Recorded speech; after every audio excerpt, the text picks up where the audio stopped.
এখন দেখছে যখন পিঠের ছাল চামড়া থাকবে না, তখন হিন্দু মুসলিমে খেলাটা চালিয়ে দিতে হবে। দাও কোরআনের বিরুদ্ধে একটা কথা বলে দাও, মুসলমান যদি খেপে যায় তাহলে আবার হিন্দু সমাজ একত্রিত হবে। আল্লাহ যে কোরআনে বলছেন কোনো ভুল নাই।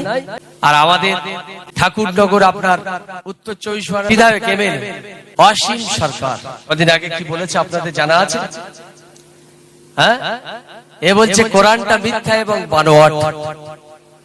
বলছে শয়তানরা লিখেছে কোরআন। বলুন নাউজুবিল্লাহ, লা হাওলা ওয়ালা কুওয়াতা ইল্লা বিল্লাহ।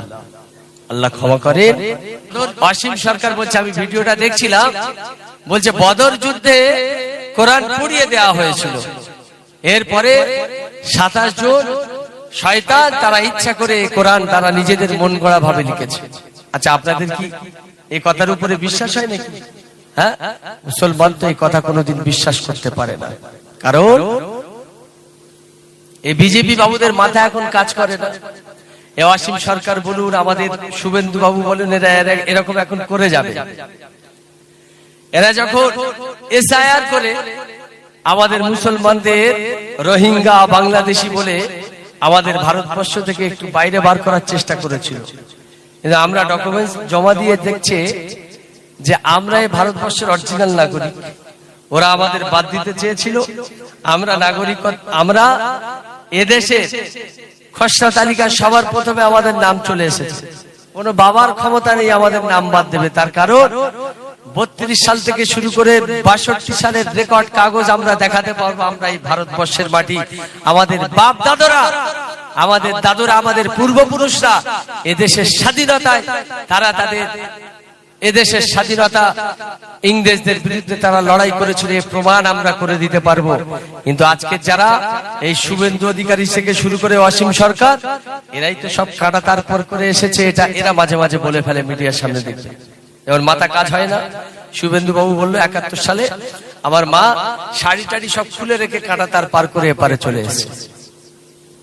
অসীম সরকারে বাবুল গান করে, বুঝলেন? হচ্ছে কবি গান করে, ওই বাউল গান বলে। এই বাউল গান করতে করতে এখন দেখছে এসআইআর কাজ হলো না। একটা আলটিমেটাম দিতে চেয়েছিল কিন্তু কাজ হলো না। দেখছে 80% হিন্দু সমাজ, আমার অমুসলিম ভাইয়েরা, তারা এসআইআর বাদ করেছে। এখন প্রথমে বলেছিল কি সব বাংলাদেশি আর যত রোহিঙ্গা আর মুসলমান যা আছে 1 কোটি মুসলমান তাড়িয়ে দেওয়া হবে। 56 লক্ষ বাদ পড়েছে খসড়া তালিকা থেকে। তার ভিতরে আমার ভাইয়েরা 80% অমুসলিম। তালমাল কোথায় কাজে বুঝতে পারছেন? এরা এখন বুঝতে পেরেছে ভোট তো হাত ছাড়া। অসীম সরকার বুঝতে পেরেছে এবার তো মতুয়া সমাজ আর হিন্দু ভাইয়েরা পিঠের ছাল চামড়া আমাদের তুলে দেবে। যতক্ষণ কেন্দ্রীয় সরকারের গার্ড আর ফোর্স আর 4 চাকা গাড়ির কাঁচের ভিতরে থাকতে পারবো ততক্ষণ ভালো। বাইরে বার হলে পিঠের ছাল চামড়া এদের আর থাকবে বলে মনে হয়? হ্যাঁ, কারণ এরা মতুয়া সমাজকে ধোঁকা দিয়েছে। এসআইআর হওয়ার আগে তারা যখন বললো আমরা এসআইআর এ নাম তুলবো না, এরা বললো যে না, আমরা তোমাদের সিএ দিয়ে নাগরিকত্ব দেবো। আপনারা জানেন যে 2024 সাল থেকে হিন্দু সমাজ মতুয়া সমাজকে নাগরিকত্ব দেবে বলে, যারা ওপার বাংলা থেকে সংখ্যালঘু হওয়ার কারণে, ধর্মীয় নিপীড়ন অত্যাচারের কারণে এই দেশে যারা এসেছে তাদেরকে নাগরিকত্ব দেবে বলে সিএ অ্যামেন্ডমেন্ট অ্যাক্ট একটা বিল পাস করেছে আমাদের বিজেপি বাবুরা।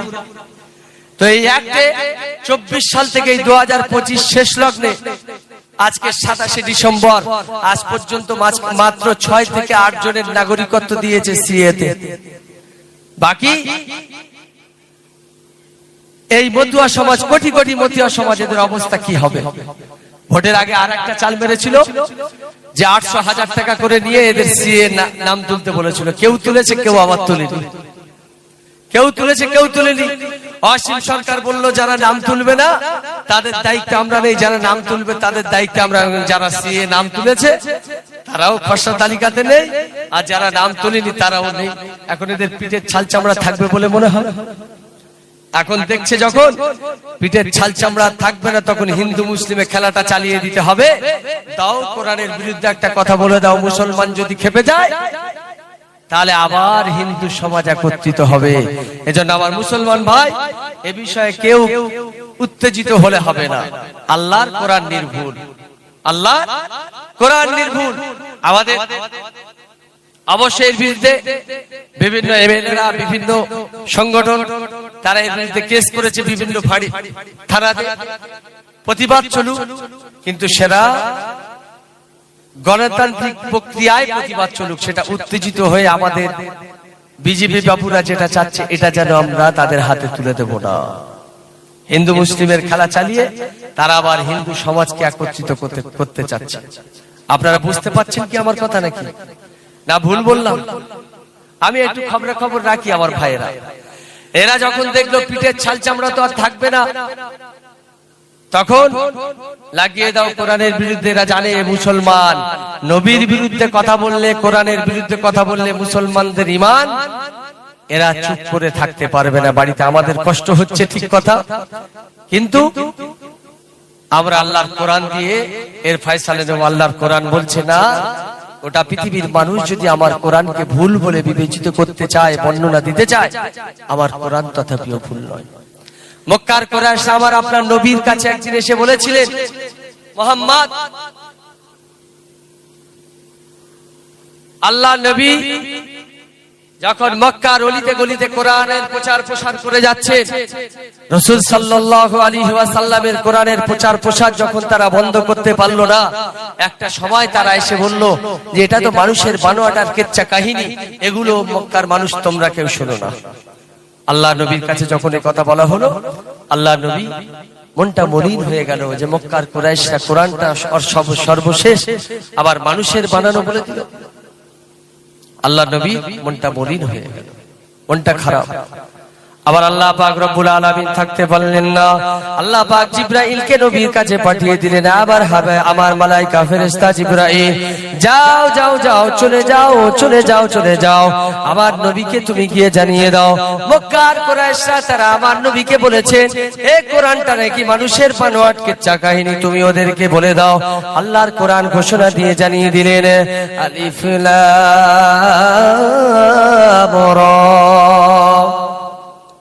কোরআন আল্লাহ পাক নবীর উপরে কোরআনের আয়াত অবতীর্ণ করে আল্লাহ পাক জানিয়ে দিলেন, আল্লাহ পাক জানিয়ে দিলেন, ওয়া ইন কুনতুম ফি রাইবিম মিম্মা নাযালনা আলা আবদিনা ফাতু বিসূরাতিন মিন মিসলি ওয়াদউ শুহাদাআকুম মিন দুনিল্লাহ ইন কুনতুম সাদিকিন। আল্লাহ পাকের পবিত্র কোরআন বর্ণনা দিচ্ছে, কোরআনের পারা নম্বর 1 পৃষ্ঠা নম্বর 3, সূরার নাম সূরাতুল বাকারা, আয়াত নম্বর হলো 23।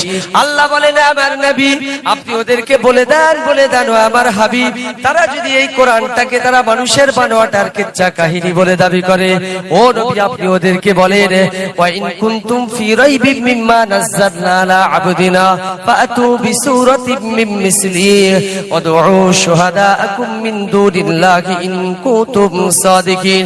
তারা যদি সত্যবাদী হয়, আমি আল্লাহ আমার কোরআনটাকে যারা যদি মানুষের বানোয়াট কিচ্ছা কাহিনী বলে দাবি করে, ও নবী আপনি তাদেরকে বলে দেন তারা যেন আমার কোরআনের মতো একটি কোরআন তারা যেন বানিয়ে দেখায়। আমার হাবিব আমি আল্লাহ পাক রব্বুল আলামিন বলছি, না না, ওটা তো তাদের দ্বারাই কখনোই সম্ভব নয়, কখনোই সম্ভব নয়। আমি আল্লাহ পাক রব্বুল আলামিন আবার বলছি, তারা যদি গোটা পৃথিবীর মানব জাতি এবং জিন জাতি উভয় যদি একত্রিত হয়ে তারা তাদের সমস্ত যুক্তি পরামর্শ দিয়ে একে অপরের সহযোগিতা করে আমার কোরআনের মতো একটি কোরআন যদি বানানোর চেষ্টা করে, তথাপিও তারা এমনি করে তথাপিও তাদের দ্বারা সম্ভব হবে না।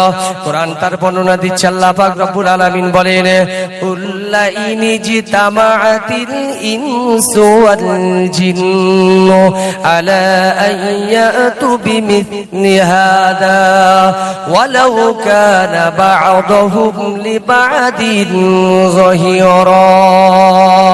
আল্লাহ পাক রব্বুল আলামিন আবার নবীকে জানিয়ে দিলে, আমার হাবিব না না না না, আপনি ওদেরকে বলেন যারা আমার কোরআনটাকে মানুষের বানোয়াটার কিচ্ছা কাহিনী বলে দাবি করলো, ওদেরকে আপনি বলেন গোটা কোরআন একটা বানিয়ে দেখা, কিন্তু না, ওটা তো তাদের দ্বারা সম্ভব নয়। আমি আল্লাহ পাক রব্বুল আলামিন বলছি, আবার হাবিব আমি রব্বুল আলামিন ঘোষণা দিয়ে দিলাম, তারা শুধু মক্কার কুরাইশ নয়, গোটা পৃথিবীর মানব জাতি এবং গোটা পৃথিবীর জিন জাতি একে অপরের সহযোগিতা করে যদি আমি আল্লাহ আমার কোরআনের মতো একটি কোরআন বানানোর চেষ্টা করে, তথাপিও আমি আল্লাহ আমার কোরআনের মতো একটি কোরআন তারা বানাতে পারবে না। বলুন সুবহানাল্লাহ। এরপরে আল্লাহর কোরআন আবার নবীকে বললেন, আমার হাবিব আপনি তাদেরকে বলেন, আমি আল্লাহ পাক রব্বুল আলামিন গোটা কোরআনের 30টা পারা দিয়েছি, 114টি সূরা দিয়েছি। আবার হাবিব তাদেরকে 30টা পারা কোরআন বানাতে হবে না, 114টি সূরা তাদেরকে বানাতে হবে না। আমি আল্লাহ পাক রব্বুল আলামিন 114টি সূরার ভিতরে ছোট্ট ছোট্ট কিছু সূরা দিয়েছি।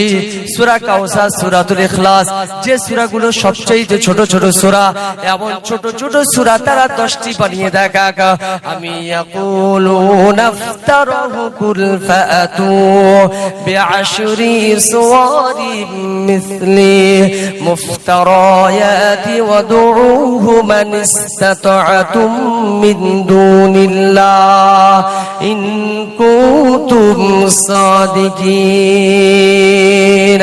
আবার আল্লাহ পাক রব্বুল আলামিন আবার ঘোষণা দিয়ে আবার নবীকে বলেন, আবার হাবিব আপনি মক্কার কুরাইশদেরকে বলেন, তারা যদি সত্যবাদী হয় আমার গোটা কোরআনের মতো একটি কোরআন তাদেরকে বানাতে হবে না, 30 পারা কোরআন তাদের পূর্ণাঙ্গ বানাতে হবে না, 114টি সূরা তাদেরকে বানাতে হবে না। আমি রব্বুল আলামিন তাদেরকে বলছি, আমার কোরআনের ছোট্ট সূরা, ছোট্ট ছোট সূরার মতো 10টি সূরা তারা বানিয়ে দেখা। না না না না, ও আমার হাবিব আমি আল্লাহ পাক রব্বুল আলামিন বলে দিলাম, ইলা ইয়াউমিল কিয়ামাহ, কিয়ামত পর্যন্ত যদি গোটা পৃথিবীর মানব জাতি এবং জিন জাতি উভয়ের যদি এমনি করে, উভয়ের যদি সহযোগিতা করে, তথাপি আমি আল্লাহ আমার কোরআনের ছোট্ট একটি সূরার মতো সূরা তারা বানাতে পারবে না। বলুন সুবহানাল্লাহ। আচ্ছা, আজও পর্যন্ত এই পৃথিবীতে প্রতিটা জিনিসের নকল আছে না নাই? হ্যাঁ, প্রত্যেকটা জিনিসের কপি আছে, নেই? কটা কথা বলবো সব বিষয়। আমি যে সোফায় বসে আছি এর কপি আছে, যে মাইক্রোফোনে কথা বলছি এর কপি আছে, যে বক্সে আওয়াজ শুনছেন এর কপি আছে, আপনি যে গাড়ি চাপেন এর কপি। প্রত্যেকটা জিনিসের নকল আছে, ডুপ্লিকেট আছে না নাই? আছে। কেউ আজও পর্যন্ত শুনেছেন কোরআনের কোন ডুপ্লিকেট কপি বার হয়েছে? কোরআনের ছোট্ট একটি সূরা গোটা পৃথিবী অমুসলিমরা থেকে শুরু করে কুরাইশরা, মুশরিকরা, ইহুদিরা, নাসারারা, কেউ ছোট্ট একটি সূরা বানাতে পেরেছে? না, পারল না। কারণ এটা আল্লাহর কিতাব, এটা আল্লাহর কিতাব। আল্লাহ বলে যে বান্দা, দুনিয়াতে যারা আমার কোরআন মেনে জীবন যাপন করবে, আমার কোরআনের সাথে যারা সম্পর্ক রাখবে, দুনিয়াতে তারা সম্মানিত, আর কাল কিয়ামতের ময়দানে আল্লাহ তাদেরকে ডেকে ডেকে আল্লাহ তার দয়ার জান্নাত তাদেরকে দান করে দেবেন। বলুন সুবহানাল্লাহ। উচ্চ আওয়াজে দরুদ শরীফ। আল্লাহ